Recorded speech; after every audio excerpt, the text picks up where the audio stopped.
Stage پر تشریف فرما ذمہ داران اور عزیز ترین تحریکی ساتھیوں، میری پیاری بہنوں، السلام علیکم ورحمۃ اللہ وبرکاتہ۔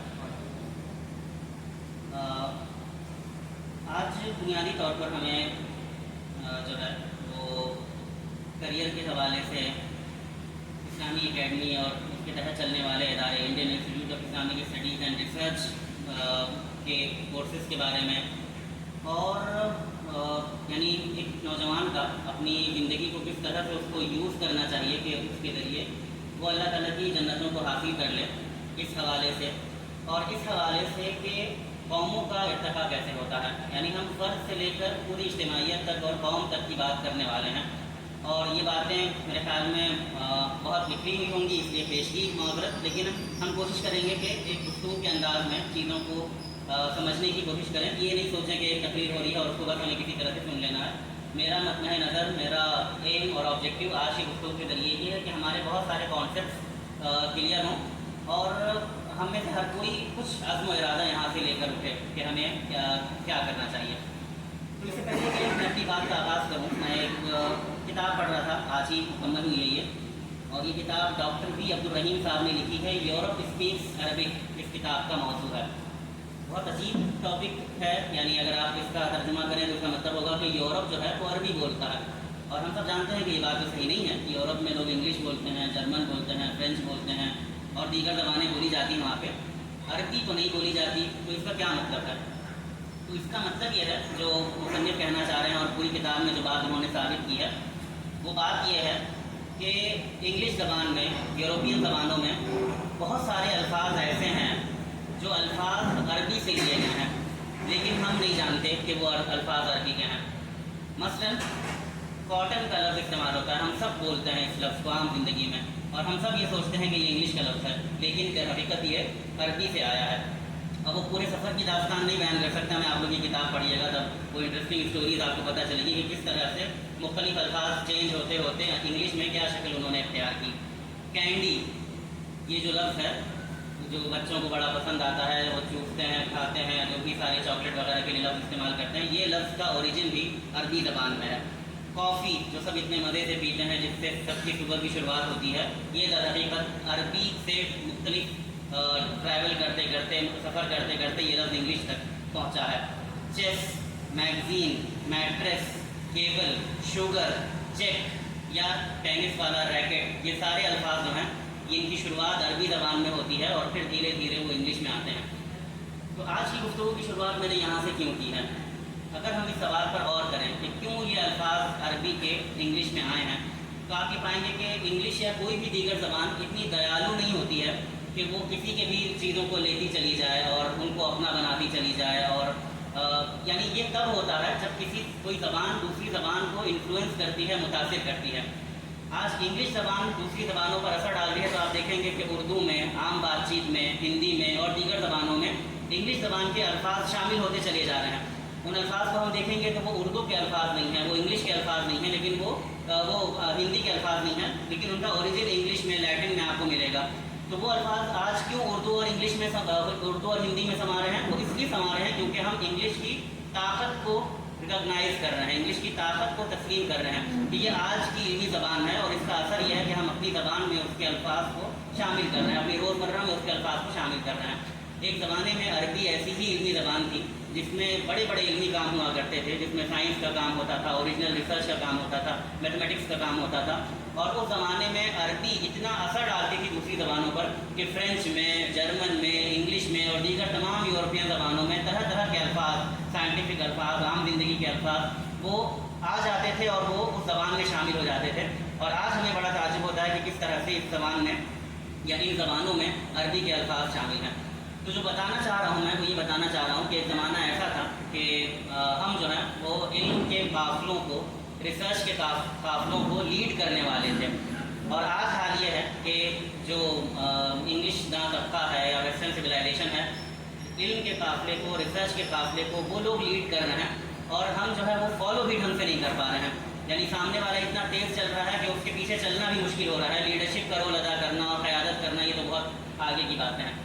یہ جو ٹریجڈی ہے، یہ جو مسئلہ ہے، یہ جو المیہ ہے، اس کو پہچاننا، اس کو ریکگنائز کرنا اور اس کو ریورس کرنا، یعنی اس کو الٹ دینا، تاکہ ایک بار پھر دنیا کی علمی اور فکری قیادت جو ہے وہ آپ کر سکیں، یہ ایک بہت طویل، بہت لمبا پروسیس ہے، لیکن اس کو جہاں پر ہم سمجھ لیں گے وہاں سے معاملہ ٹھیک ہو جائے گا۔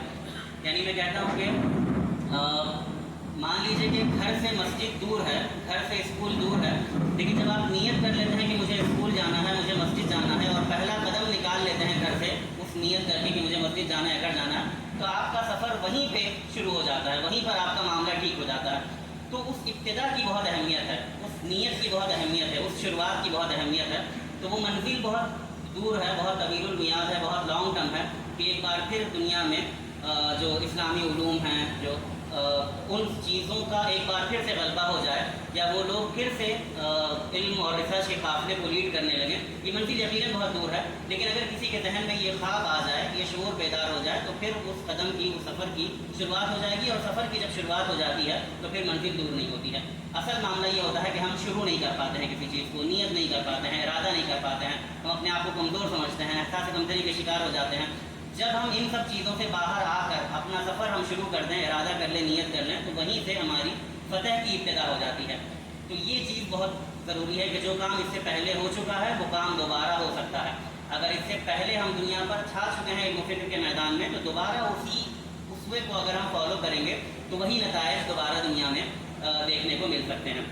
تو پہلی بات جو آپ سے مجھے عرض کرنی تھی وہ یہی عرض کرنی تھی کہ ایک زمانہ ایسا تھا، اور اس تاریخ کو ہمیں بھلانا نہیں چاہیے، وہ تاریخ ہمارے سامنے بالکل روشن رہنی چاہیے، جہاں پر ہم جو ہیں وہ علوم کے، فکر کے، سائنس کے، ریاضی کے، میتھمیٹکس کے تمام قافلوں کو لیڈ کرنے والے تھے۔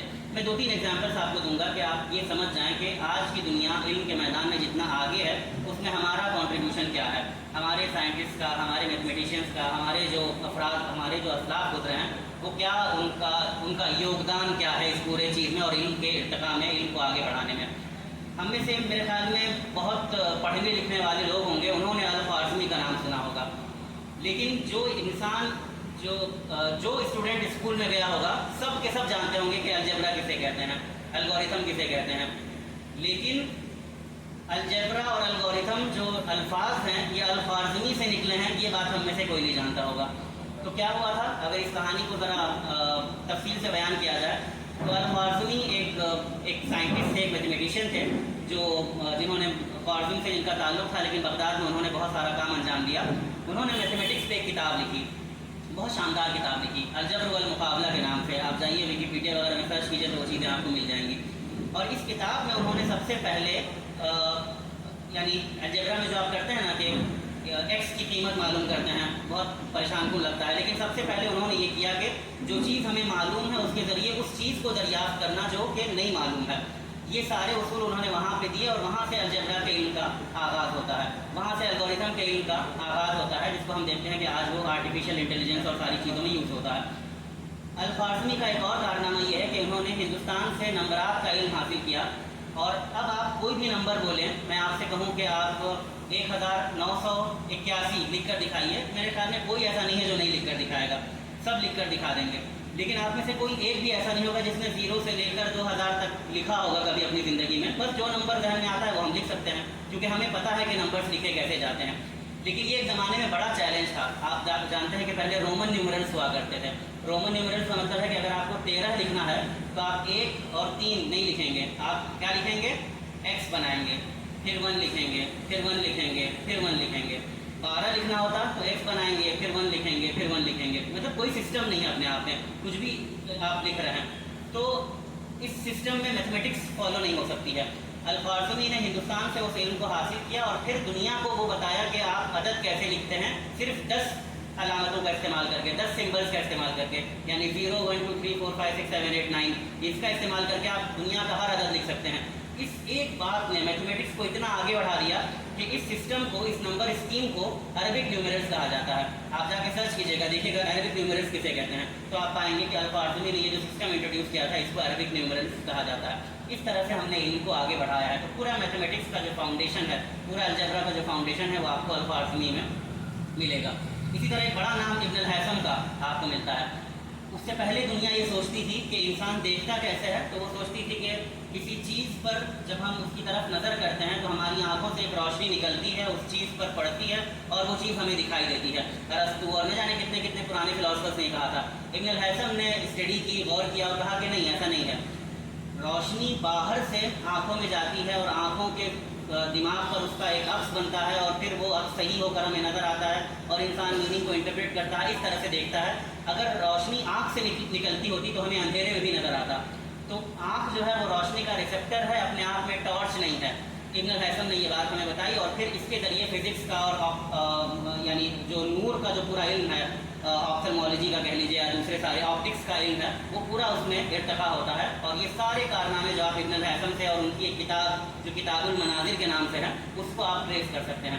اسی طرح میں بہت سارے ایگزامپلس کی لائن لگا سکتا ہوں۔ ابن نفیس تھے جنہوں نے فرسٹ ٹائم یہ بات بتائی کہ انسان کے جسم میں خون کس طرح سے گردش کرتا ہے۔ اسی طرح ابن خلدون ہیں، انہوں نے تاریخ کا مطالعہ کس طرح سے کیا جانا ہے اس کی ایک پوری اپنی تھیوری ہمارے سامنے سجیسٹ کی ہے۔ اور بھی بہت سارے اگزامپلس آپ کو اس طرح کے ملیں گے جہاں پر ہمارے علماء نے، ہمارے اسلاف نے علم کے قافلے کو ایسا آگے بڑھایا کہ اس کے بعد لوگ ان کی طرف دیکھتے تھے، ان کو حوالہ بناتے تھے۔ لیکن آج ہمارا یہ اسٹیٹس نہیں ہے، یعنی ہمارا اتنا شاندار ماضی تھا، لیکن آج جب اپنے حال کو ہم دیکھتے ہیں تو ہم پاتے ہیں کہ ہم بہت پیچھے نظر آتے ہیں دنیا سے۔ تو کیا وجہ ہے کہ ہمارے علماء، ہمارے فقہا، ہمارے دانشور ہر فیلڈ میں لیڈ کر رہے تھے۔ امام راضی کا نام لے لیجیے، ابن سینا کا نام لے لیجیے، میڈیکل سائنس آپ کہیے، سائنس کہیے، فزکس کہیے، کیمسٹری کہیے، جس چیز کا بھی آپ نام لیں گے آپ کو وہ لوگ آگے ملیں گے۔ لیکن آج کا زمانہ ایسا ہے جہاں ہم سب سے پیچھے نظر آتے ہیں۔ اس کی وجوہات پر اگر آپ غور کریں گے اور آپ یہ بات پائیں گے کہ مسلمانوں کا زوال اس وقت سے شروع ہوا جب سے انہوں نے سوال کرنا بند کر دیا، جب سے انہوں نے غور و فکر کرنا بند کر دیا، جب سے انہوں نے تجسس کرنا بند کر دیا۔ تو یہ جو چیزیں ہیں یہ انسان کے دماغ کو بڑھاتی ہیں، انسان کے علم کو بڑھاتی ہیں۔ ایک اچھا سوال، یعنی علم کا ارتقا کیسے ہوتا ہے کہ انسان کسی چیز کو دیکھ کر تعجب کرتا ہے کہ یہ کیا ہے، پھر اس کے ذہن میں وہ سوالات پیدا ہوتے ہیں، ان سوالات کے جوابات کو تلاش کرتا ہے اور اس طرح سے علم بڑھتا چلا جاتا ہے۔ یہ نیچرل پروسیس ہے علم حاصل کرنے کا۔ آپ کسی بھی چھوٹے بچے کو دیکھیں وہ یہی کام کرتا ہے۔ یہ پنکھا ایسے کیوں چلتا ہے، پنکھا اوپر کیوں لٹکتا ہے، پنکھا ایسے ہی کیوں گھومتا ہے، پنکھا میں 3 ہی کیوں ہوتے ہیں، 4 کیوں نہیں ہوتے، یہ سارے سوال بڑے لوگ نہیں کرتے ہیں، یہ سارے سوال بچے کرتے ہیں اور نیچرل پروسیس کے ذریعے سیکھتے چلے جاتے ہیں۔ غلطیاں کرتے کرتے سیکھتے چلے جاتے ہیں، یہ علم کا نیچرل پروسیس ہے اور یہ جب رہتا ہے تو علم کا ارتقا ہوتا ہے۔ لیکن مسلمانوں نے ایک زمانے میں تقلید کا رویہ اختیار کر لیا، جو بھی بہت سارے مسائل ان کے ہوئے، اور یورپ والوں نے مسلمانوں سے ہی علم حاصل کر کے، ابن سینا سے پڑھ کے اور ابن خلدون سے چیزیں پڑھ کے اور القاسمی کی چیزوں کو اڈاپٹ کر کے انہوں نے سارا علم حاصل کیا، اپنی یونیورسٹیاں بنائیں اور اس کے بعد جا کر خوب ترقی دی اپنے علوم کو، اور دھیرے دھیرے نوبت یہاں آ گئی 1-2 صدیوں میں کہ وہ علم کے میدان میں آگے بڑھ گئے، ریسرچ کے میدان میں آگے بڑھ گئے، ڈیولپمنٹ کے میدان میں آگے بڑھ گئے، اور پھر ہمارا قافلہ جو تھا، جو دنیا کو لیڈ کر رہا تھا، وہ بہت پیچھے رہ گیا۔ مولانا مودودی نے بہت شاندار مثال دی ہے اور اس کے ذریعے آپ کو دنیا کی پوری اسکیم سمجھ میں آ جائے گی۔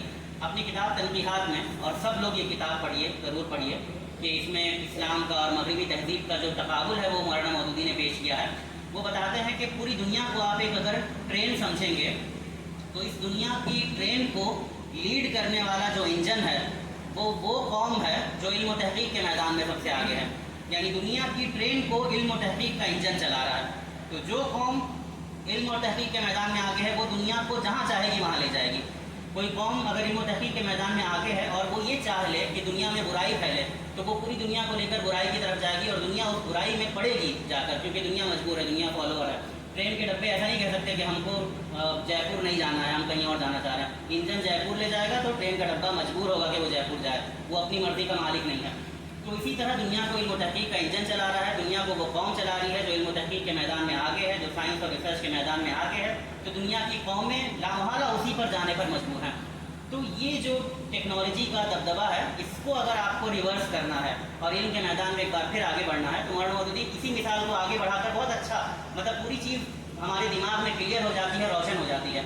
وہ بتاتے ہیں کہ اگر آپ کو اس رخ پر نہیں جانا ہے جو انجن لے جا رہا ہے تو آپ ٹرین میں گالیاں دیتے رہیے، کوئی فائدہ نہیں ہونے والا۔ آپ ٹرین میں اپنی سیٹ کا رخ بدل لیجئے کہ میں لندن نہیں جا رہا ہوں، میں مکہ کی طرف، میرا رخ کعبہ شریف کی طرف، تو بھی کوئی فائدہ نہیں ہے۔ ٹرین آپ کو لندن لے کے جا رہی ہے تو آپ وہیں پر جائیں گے، آپ مجبور ہیں وہاں جانے کے لیے۔